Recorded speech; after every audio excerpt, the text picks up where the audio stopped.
Oh, Maria! tudo bem? Cara, agora tudo bem, mas aconteceu a coisa mais bizarra do mundo, é que tinha uma parte das pessoas conversando aqui comigo e a gente te esperando e nada de você. Ah, olha só. Parte de pessoas me mandaram mensagem falando: você não tá ao vivo, cadê você? Cadê você? E se eu tivesse sozinha comigo, eu ia ficar na dúvida, mas tinha outras pessoas para falar que eu estava aqui.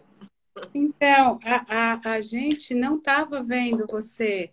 Então, agora que você ficou live, você não está. Mas, enfim, isso é interessante, né? Se você Muito.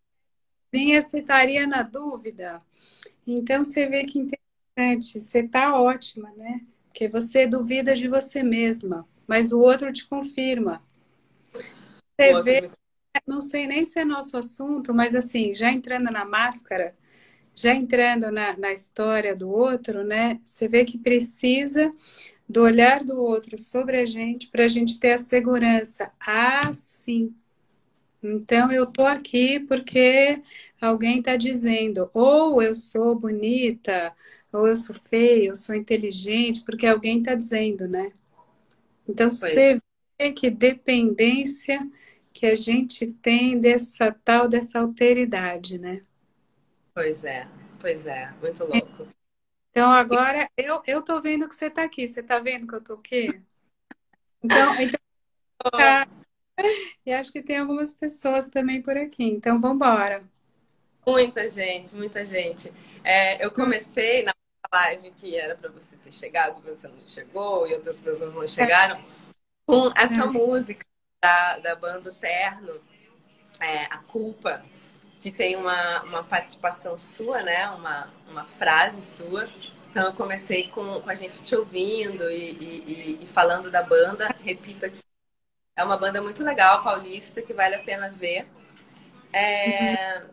Falei que eu tô muito feliz, muito histérica quase com essa live, com o fato de você estar aqui conversando comigo, com o meu público, com o seu também, obviamente, que está aqui, Uhum. porque você é uma pessoa que sempre traz contribuições fundamentais, né, Maria, para a nossa alma, a forma como a gente vê o outro, sobre a existência, sobre o feminino. Você abre portas. E aí expliquei que você é psicanalista, né, para caso alguém que ainda não te conhece, que você estuda o nosso inconsciente, a nossa mente, nossos Uhum. Uhum. desejos profundos e que a gente guarda da gente mesmo. E aí parei aqui nesse ponto, dizendo que você também é professora da FAAP, autora de 2 livros que eu tenho aqui, que me acompanham nessa quarentena, que é o No Limiar do Silêncio e da Letra, com traços da autoria em Clarice Lispector. É um livro bem bonito, profundo, complexo. E o É, Coisa doutorado, foi um doutorado, então tem um pouco de uma densidade, assim, de uma pesquisa mesmo, né? Hum. mas é muito maravilhoso, porque às vezes eu fico só numa página e já coisa, sabe? Ali, Que tem a né? leitura um pouco mais devagar, né? Uhum. Uhum. Esse é uma leitura muito mais fluida, né? Escrito com outro grande pensador dos nossos tempos, o Contar do Caligares. E é meu crush do momento. Eu tô apegada, assim, tô óbvio com ele. Bom, E aí, só para finalizar minha introdução, dizer que eu conheci a Maria nessa pandemia. Eu queria até saber como vocês também, gente, conheceram, para quem já conhece, acho que seria interessante até para você saber, né, Maria? Eu te conheci através de vídeos do YouTube, os vídeos da Casa do Saber. E foi uma primeira vista, porque 2 minutos depois você já tinha me feito pensar em paradas profundas e sérias da minha vida, sabe? E que eu uhum. percebo às vezes as pessoas que a gente ama, que nos amam, que estão próximas da gente, não conseguem nos ajudar com os nossos processos. E agora tudo bem, porque existe Maria Homem, então tá tudo certo. Ficou Essa Ei, Juliana, aí a vida seria tão fácil, né? Se existisse um alguém que já ajudasse, já resolvesse, já encaminhasse, quisera eu. Mas olha, eu vou te falar, é mais difícil que isso. Não resolve, mas ajuda muito, sabe? Nesse ano louco, peculiar que a gente está vivendo. Eu acho que você ajuda muito a gente a elaborar os monstros que estão gritando, sabe? Com Uhum, mais força uhum. agora, né? Então, suas palavras, eu tenho certeza que ajudam, nesse aprendizado da vida. Mas, Num tempo de bala, né? Num tempo de ação, de porrada, é muito bom saber que a palavra ajuda, né? E que ainda tem palavra que possa fazer alguma transformação, que pode cair a ficha, assim, que você fala, nossa, então tá. E você sabe que você citou esses livros e até mostrou, mas eu estou acabando de fazer um que deve lançar agora em outubro, que é justamente sobre este ano histórico de 2020. Então, tipo, é um livrinho da Todavia, que é uma editora que está fazendo uma coleção, acho que com 15 volumes, cada um tratando de um aspecto da vida neste ano inusitado de pandemia. Então, a minha parte é a parte psi. Então, chama Lupa da Alma. Já tem o título, já vou contar. Já estou contando o título em primeira mão. É isso, Lupa da Alma. Quarentena Revelação. Como é que esses tempos eles colocam uma lupa gigante e afloram, né, questões, paixões, ódios, dramas e, enfim, funcionamentos, estruturas, né, subjetivas individuais e subjetivas coletivas do Brasil, do mundo, enfim, quem somos nós, né? Agora a gente está assim, tá aqui, ó. fomos obrigados a olhar, né, com essa lupa. E você ajuda muito, suas palavras ajudam muito para a gente realmente acalmar o tanto de coisa que a gente vai encontrando no caminho interno, assim, sabe? Hum, Mas vamos ao tema, se é que a gente já não foi, né? A gente já foi, você já até falou disso um pouco. Mas eu queria que você começasse explicando é, uma frase sua que por si só é difícil de entender, ela é uma neurose, e que os meninos da banda o Terno fizeram um clipe e colocaram um insert seu falando a frase que é: a gente goza com aquilo que dói, a gente goza com aquilo que machuca. Dá para contextualizar isso no feminino, Maria? Até porque muita gente pensa o gozo só como uma conotação sexual, mas ele é muito mais abrangente que isso, né? hum. Então, essa é uma questão intrincada, né? Mas vamos lá. Que é o gozo e o que é o gozo sexual? É, por onde começar? Mas assim, você lembra que o Freud ele estava num conceito que era o de prazer, né? Conceito de prazer que vinha junto com a ideia de desprazer. Então, o que que é o bicho? O que que é o bicho humano? O que que é um bicho vivo? Ele é uma, como diria, né? Vou usar uma linguagem freudiana, uma vesícula sensível. É um corpo, né? Freud era neurologista, lembra disso, né? Então, a gente tem sensibilidade, uma coisa que é sensitiva, e está guiado por um princípio máximo que basicamente é busca do prazer, fuga do desprazer. Então, a gente faz isso. Aí o Freud vai, passa a década, outra, e depois ele entende, não é bem assim. Por quê? Porque não faz sentido, a gente não entenderia a complexidade da alma, e as nossas aspirações e as repetições, se a gente não entendesse que a gente repete lugares onde dói. Então, a gente tem algum gosto estranho por algo que machuca. E o gozo tem a ver com isso, né? Ele é além do princípio do prazer. Ele é além ou aquém de você buscar o prazer e fugir do desprazer. Você é também e, sobretudo, alguma coisa que insiste numa ferida. Por quê? Porque é uma questão, uma possibilidade mínima de você poder dominar aquilo. Então, como é que o Freud chegou nisso?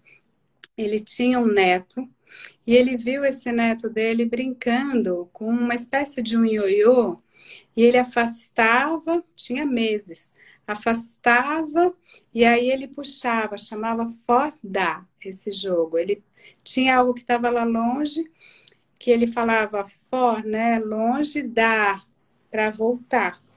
O que o Freud percebeu? Que é como se o bebê tivesse entendendo que era a relação dele com a mãe. Então, ele vai. Aquela mãe, que é aquele objeto enigmático, que é aquela coisa estranha que você ama e que está com você, mas também não está com você, e que você chora, você quer que esteja junto, ou aquele objeto de paixão, o amor, que você fala, bom, ele está comigo, por que que ele foi embora? Por que que ele não me liga? Por que isso, por que aquilo? Essa potencialidade do outro me abandonar, de estar em outro lugar, aí você fala, bom, eu estar na mão do outro é tão sofrido, então deixa eu poder fazer da minha vida o que eu quiser. Eu vou fazer o script da minha vida. Então eu vou refazer essa cena e vou repetir isso. Então começa lá com o jogo, né? O play, o brincar da criança, que é o brincar para sempre. O sexo é esse playing. É esse brincar da infância, é esse reordenar cenas inconscientes onde você elaborava suas angústias e os seus sofrimentos. A grande sexualidade, não aquela banal de você pegar alguém ali na balada, enfim, pegar um e pegar 10, que é uma junção de corpos e uma fricção sem sentido. Mas aquela sexualidade que você revela, que você entra em contato com você e com. Ela sempre vai chegar nesse jogo muito profundo. Então, quais são as cenas? Né? Quais são o imaginário? Por exemplo, enfim, um outro lugar nosso estrutural é estar num lugar de ser terceiro numa relação. Isso dói, mas isso também é estrutura. Então, de alguma maneira, eu não sabia, juro que eu não sabia, mas ele é casado. Então, algum lado de você vai lá e repete, e repete, e repete uma posição em que você não pode estar disponível para o outro que não está disponível para você. Então, isso, Oso, é como é que você vai lá e recria uma cena que te foi estruturante, que te foi fundamental, onde você se reconhece. Então, é mais um, é um pouco estranho, né? Talvez seja um pouco estranho falar assim, mas é mais ou menos por aí. Isso qualquer divã revela. Não nos deixa Sim, mentir. sim. Não, é só a gente se analisar também, né? As coisas que a gente repete na nossa vida, que a gente não gosta, não quer mais, mas quer. Enfim. Mas continuando com essa pergunta do gozo, e agora num recorte mais sexual mesmo, Maria, como você acha que que está a nossa organização desse desejo de gozo preso há tanto tempo por conta da pandemia? Então, como você acha que vão ser as relações sexuais, essa troca de fluidos com as pessoas livres, vacinadas, ou agora que ninguém está tão livre, tão vacinado? Você acha que vai ser mais consciente ou mais desesperada? Assim, a gente tem, né? Tem até modelos matemáticos que desenham um pouco esse movimento, né? Então, assim, quando abre a barragem, né? A água está barrada, né? Abre a barragem, ela vem, pá, com toda a queda. Ela é potência, ela até é feita para isso, a barragem, né? Para fazer cair. gerar aquela energia e fazer girar a roda cinética. Foi eletricidade, depois apazigua. Então, a curto prazo, enfim, galera vai pro boteco, né? Lota as ruas do Leblon e dos Leblons, por aí. A médio prazo e a longo prazo, será que essa pandemia vai fazer a gente se perguntar um pouco melhor o que que a gente gosta? O que que de fato a gente quer? O que que move? O que que me move? O que move meu corpo? O que move esse brincar profundo que sou eu? Eu esperaria, eu ousaria desejar algo nessa linha, mas eu não sei, sabia? Porque, olha, de novo, a repetição, ela é potente. Eu acho que a gente nunca pode esquecer a força da repetição. Então, eu acabei de fazer também um TED, e o tema é um dos temas que está por aí na moda, né? E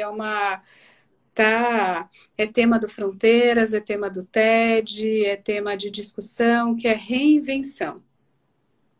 Reinvente-se, né? Como a gente vai usar para se reinventar? A pergunta é absolutamente digna. Acho interessantíssima como pergunta. Agora, será que a gente vai conseguir fazer isso? Será que todo de ano a gente não pega um papelzinho, a gente não escreve, até a gente tenta dar caras e materializar como é que a gente vai ser um novo 2021 e a gente não fez isso em 2020, 2022? Será que a gente vai conseguir ultrapassar justamente o peso da repetição, que é pulsão de morte? Isso é pulsão de morte. Isso é Thanatos. É aquela tendência a bater na mesma tecla. Por quê? Porque tem um resto não elaborado nessa tecla. Isso é a pulsão de morte. Ela puxa para esse lugar da repetição, porque precisa repetir. Porque você ainda não elaborou que a mãe foi, que o homem foi, que o objeto não está sob seu domínio, como é que você come, como é que você se movimenta, como é que você beija, como é que você se protege, como é que você cede da sua ânsia, como é que você dá tempo ao tempo, como é que você não explora, como é que você não rouba, como você não domina. Então, assim, enquanto a gente não vai fundo no que a gente fez, a gente repete. Em termos macro, a gente é um país mais violento do que a gente se supunha. Então, a gente não é Brasil, paz e amor.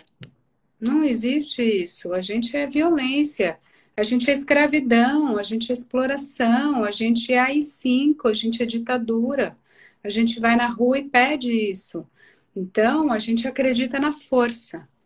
A gente acredita na força, na violência, no movimento de coerção.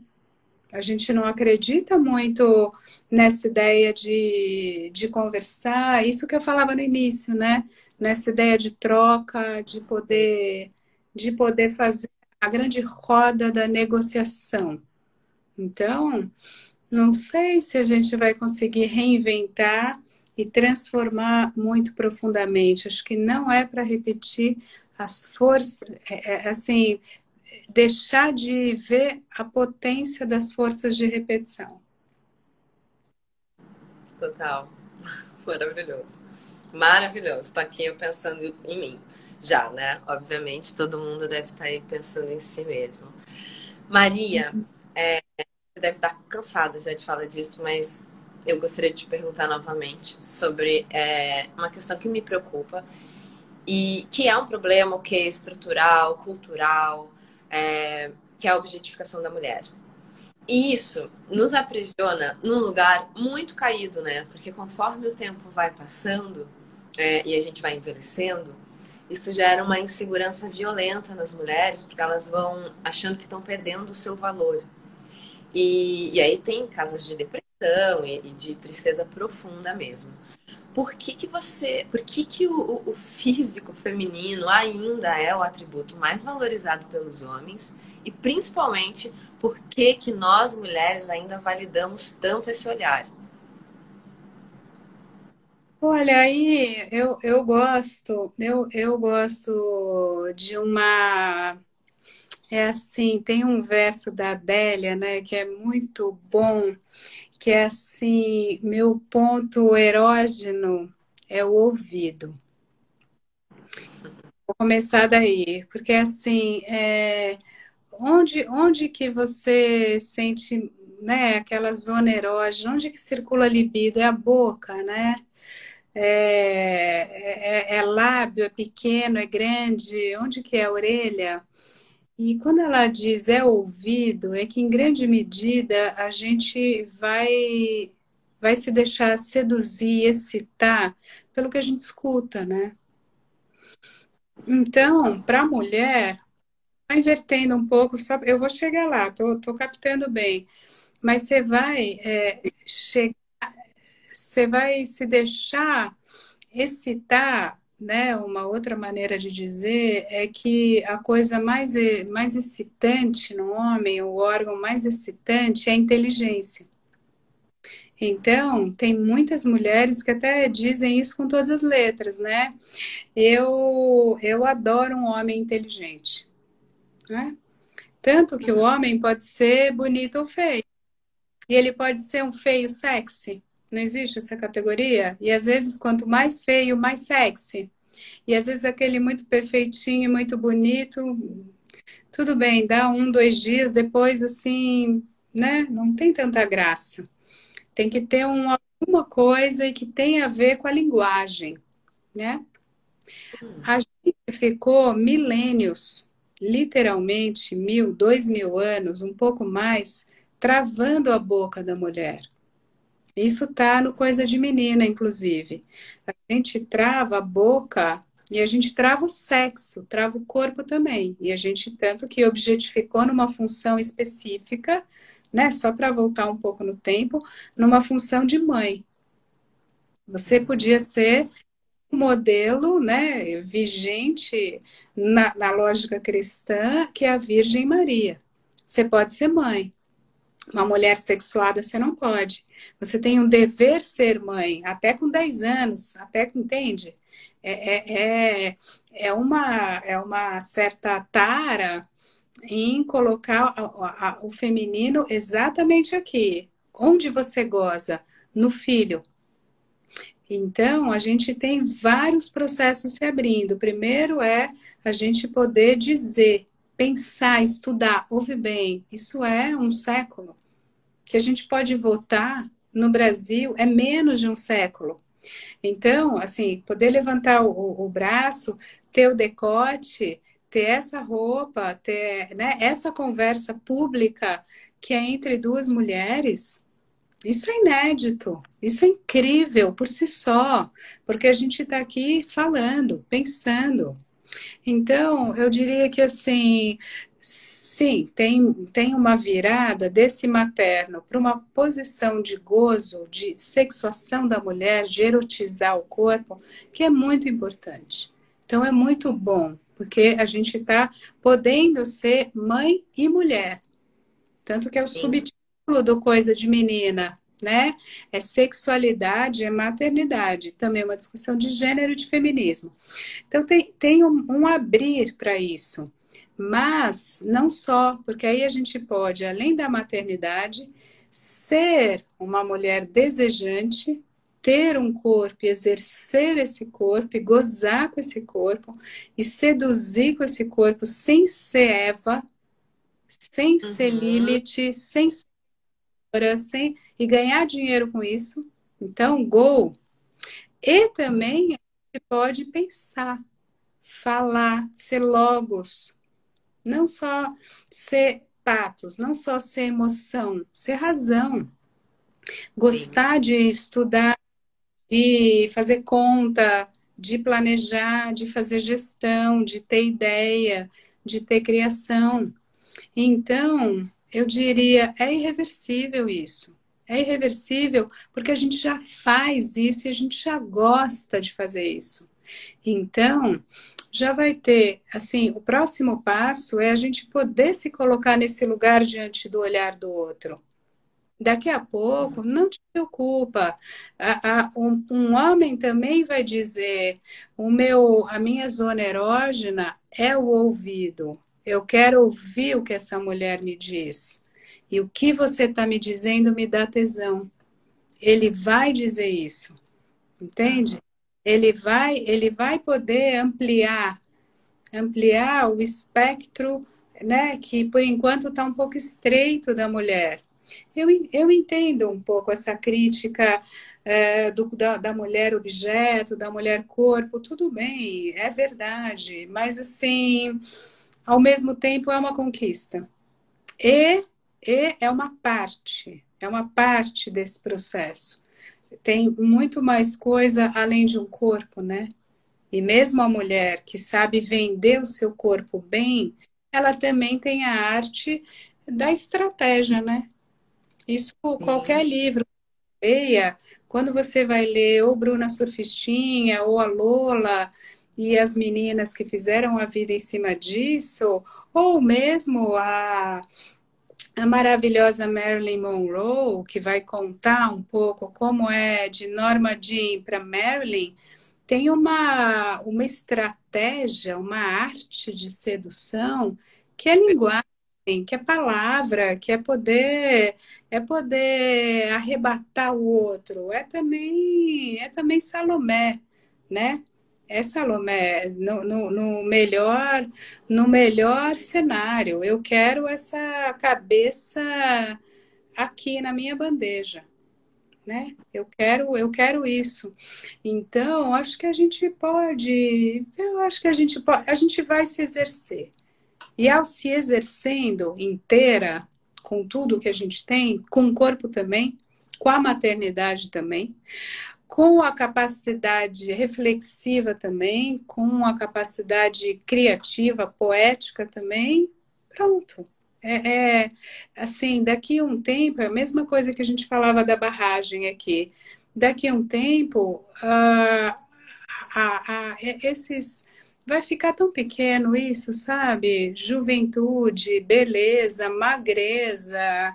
Meu Deus, que tédio, que boneca mais entediante, mais chato isso. E o cara que precisa disso, tudo bem, é o que ele pode. Às vezes ele só pode isso porque ele nem banca uma mulher inteligente. Ele nem sabe o que falar para ela, ele se assusta, né? Porque isso é uma coisa super, enfim, é um fenômeno contemporâneo clássico, né? Ele nem consegue entender. A mulher mudou de lugar e ele fala: Nossa, estou precisando, sabe o quê? Sabe aquela moça assim? Aí tem aquele clichê, né? Aquela moça do interior que cuida de você, que você é o provedor, mas que ela vem, te dá comida, cuida de você, não vai te trair. E então eu quero essa noiva. Sim. Tudo bem, tudo bem. Vamos nesse imaginário, mas assim, não daqui 10 anos, ou para essa nova geração que está aí, não vai colar, mas nem os homens vão se interessar um pouco por isso, por uma mulher recortada, dominada, né? Porque todo movimento, em última instância, é para recortar, é para estreitar o feminino, que assusta um feminino de potência, de desejo, assusta. Então você vai dando uma emagrecidinha, assim, você vai dando um feixezinho, você vai embrulhando para presente, tentando controlar aquilo. Tudo bem, pode tentar, manda bala aí que eu quero ver. Não vai funcionar. A longo prazo, não vai funcionar, é mesmo.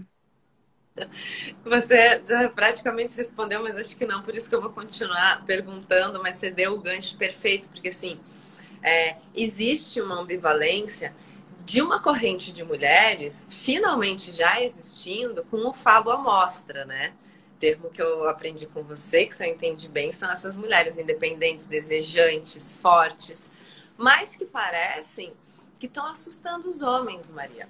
Eu não sei se eles estão mais frágeis mesmo, ou se o fato da gente só mostrar agora o lado fodona, que vai, pá, faz, acontece, fala, gerou esse desencontro enorme. O que eu quero te perguntar se você acha também que a gente nunca teve tão só, mas ao mesmo tempo a gente nunca desejou tanto um encontro verdadeiro. O que está acontecendo?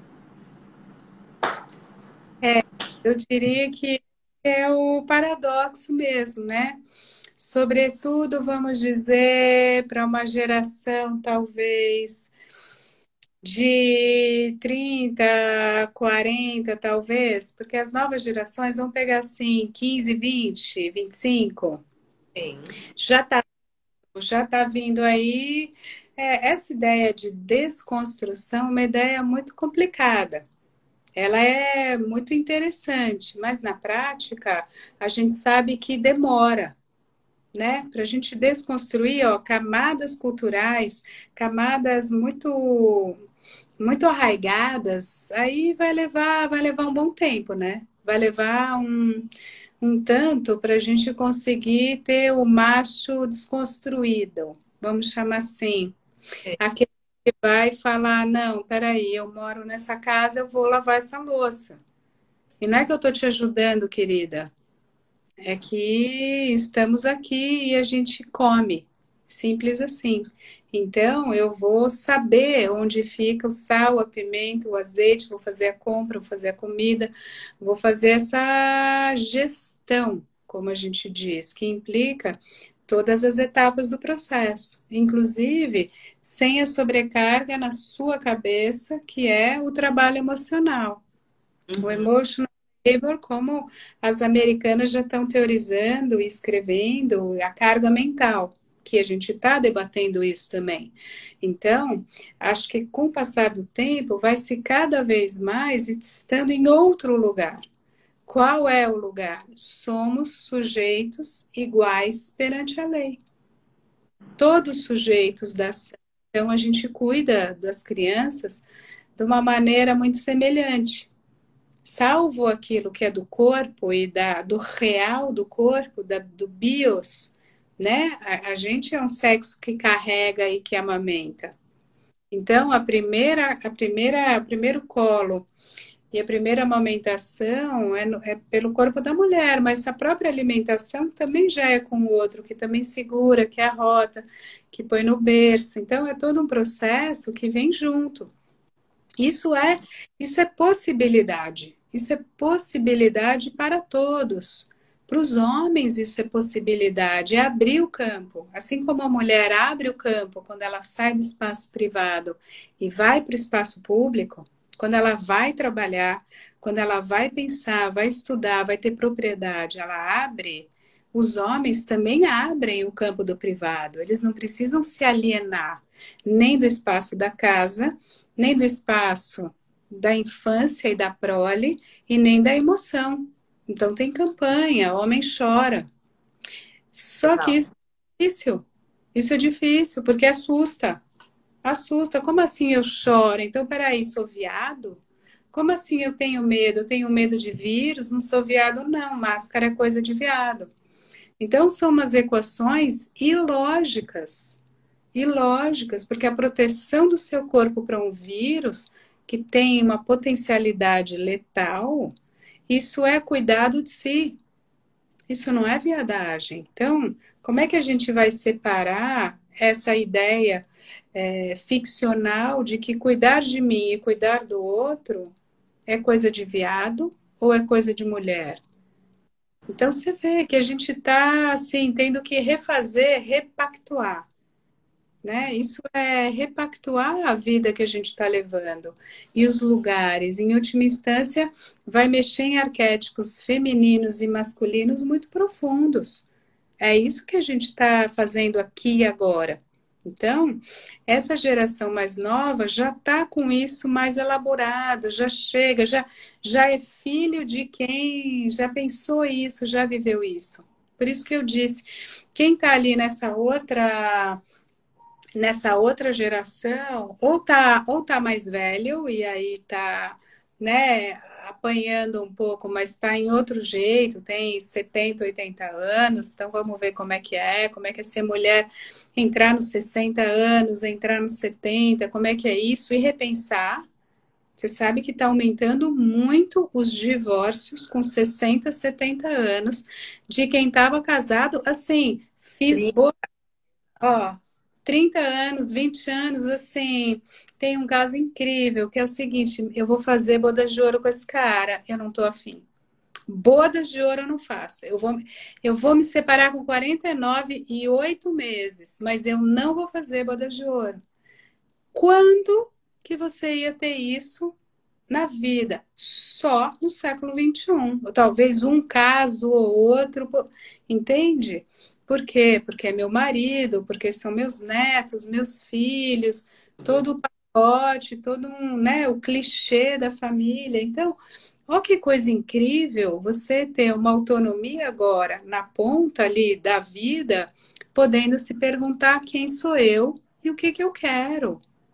Eu não quero estar com você, eu não quero esse lugar de mulher ou senhora tal nesse ponto. Não necessariamente.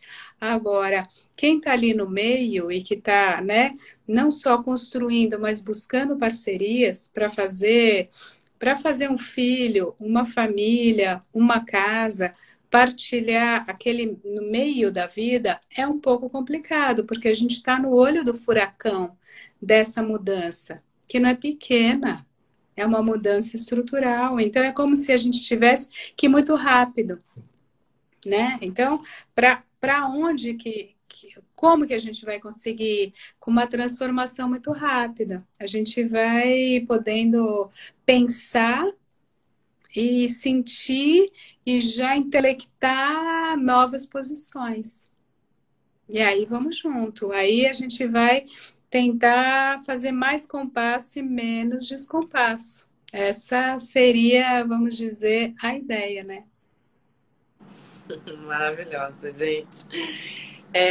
Não importa o que eu pergunte para você, mas o jeito que você comunica é sempre provocador, Maria. Teu olhar é provocador. Eu acho que você está sempre perguntando no fundo para gente.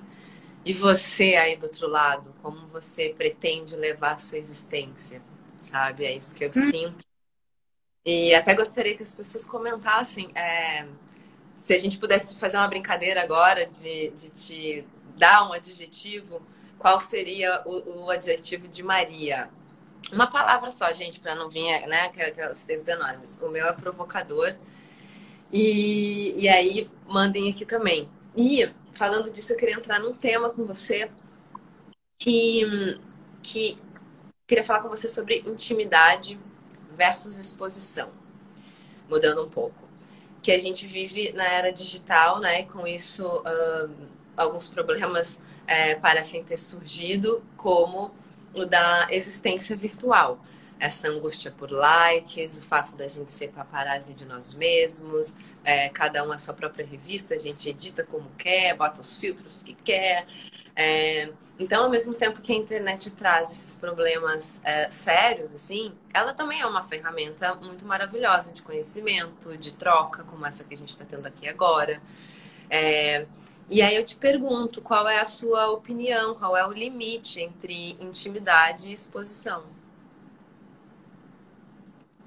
Olha, essa é uma pergunta, ela é uma boa pergunta, mas ela é difícil. Por quê? Porque assim, você sabe que a pulsão, sem querer entrar muito num psicanalitiquez radical, né? Mas assim, o que impulsiona a gente, né? A fonte, esse impulso, ele é sempre assim, ele é dialético. A mesma pulsão, o mesmo movimento, ele tem sempre o seu lado e o seu avesso. Olhar e ser olhado, ver e ser visto, bater e apanhar. O tempo todo a gente tá falar e calar, né? esse livro da Clarice que você mostrou, que é No Limiar, ele vai pegar esse lado, né? Que a Clarice, ela é mestra dessa ideia, né? Ela fala, eu escrevo para buscar o que está atrás da linha. E atrás da entrelinha é a palavra que quer pescar o silêncio. Então ela sabe que a palavra está só ali para pegar alguma coisa que está além da palavra, mas esse além da palavra que você não consegue dizer que você precisa da palavra. Então é esse oito, é como se fosse um yin e yang, né? Então, esse ver e ser visto, esse mostrar e esconder, ele é o mesmo jogo. Eu diria que é essa arte. O que você vai mostrar? O que você quer mostrar? Onde você. Isso é pintura. Isso é a arte da pintura. O que é luz, o que é sombra?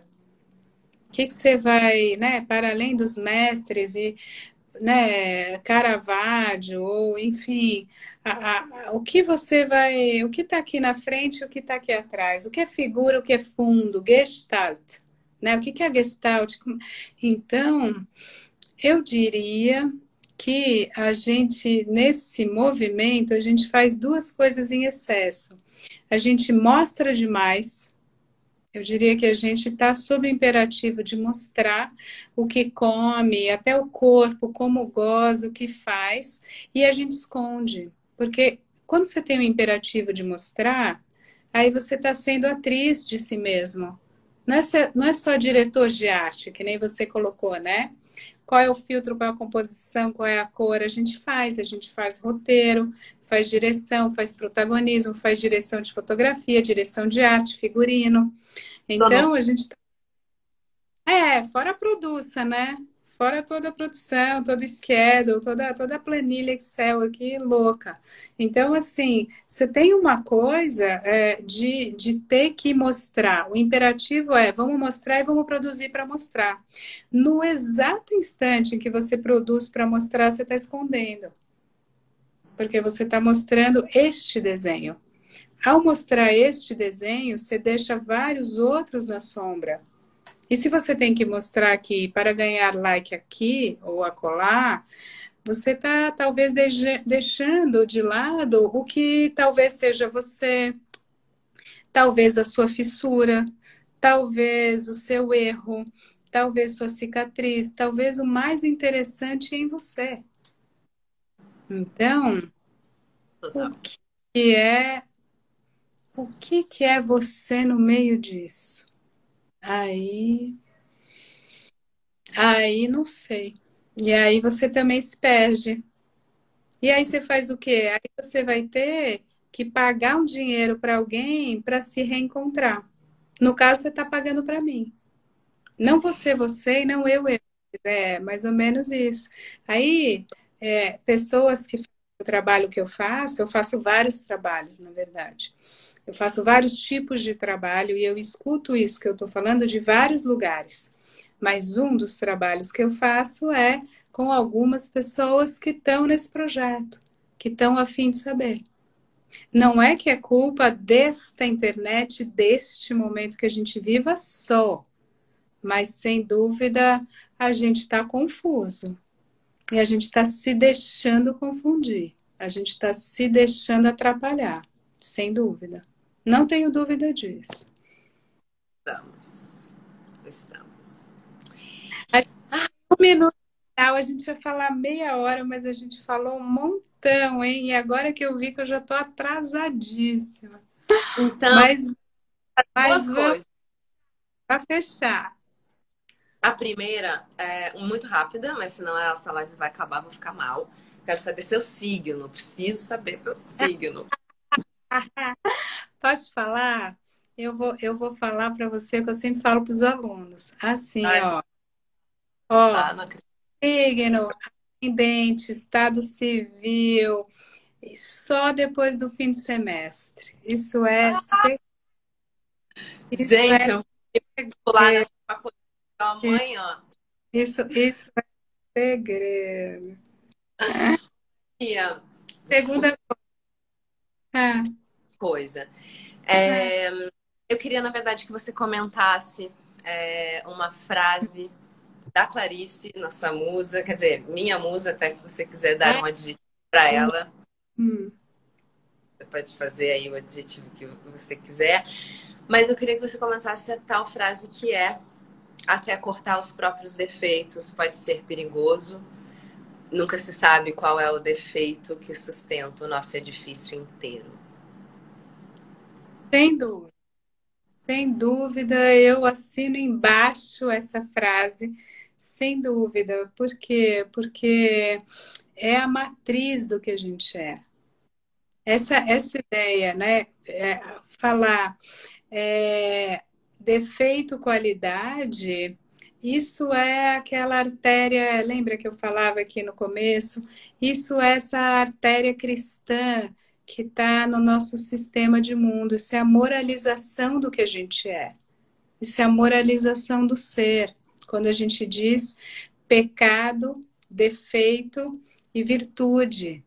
Inferno, por aqui você vai para o inferno, por aqui você vai para o céu.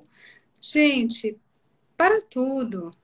Para tudo. Não faz sentido. É assim, quem é você? O que você é? Quais são as estruturas de funcionamento?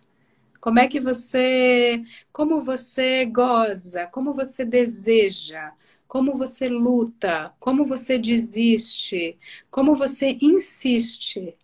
Isso é você. Tanto que a gente diz que, assim, só para amarrar, que o fim da análise tem a ver com essa identificação com aquilo que é você, com o seu estilo, mesmo com uma coisa que seja da ordem do sintoma, né? O Lacan tem até um jogo de palavras com isso, mas é o osso, é uma identificação com aquilo que é o teu osso, que está lá no osso, é isso. Uou. Vamos ficar com essa, gente. Ai, Maria, obrigada. Eu agradeço a todo mundo que ficou aqui com a gente, mas principalmente você, por ser essa voz não só potente e necessária, mas uma voz disponível, porque eu tô te vendo, você não tá só aqui comigo, você tá em vários veículos e nesse momento realmente a gente precisa da sua presença e convidar as pessoas para que a gente continue essa troca lá no seu Instagram, porque realmente quase que diariamente você coloca pílulas lá, né, de saberes. Então, seguimos nesse autoconhecimento com a sua ajuda. Muito obrigada. Então vamos. Beijos. Até. Tchau, um beijo. Tchau, tchau. Oi, se você gostou desse vídeo, eu te convido então para se inscrever no meu canal, apertar o sininho para receber em primeiro lugar as notificações e acompanhando as várias ideias que circulam por aqui, assim como seguir as outras redes que estão aqui na descrição, tá bom? Até mais, até a próxima, a gente vai se cruzando por aí. Tchau, tchau.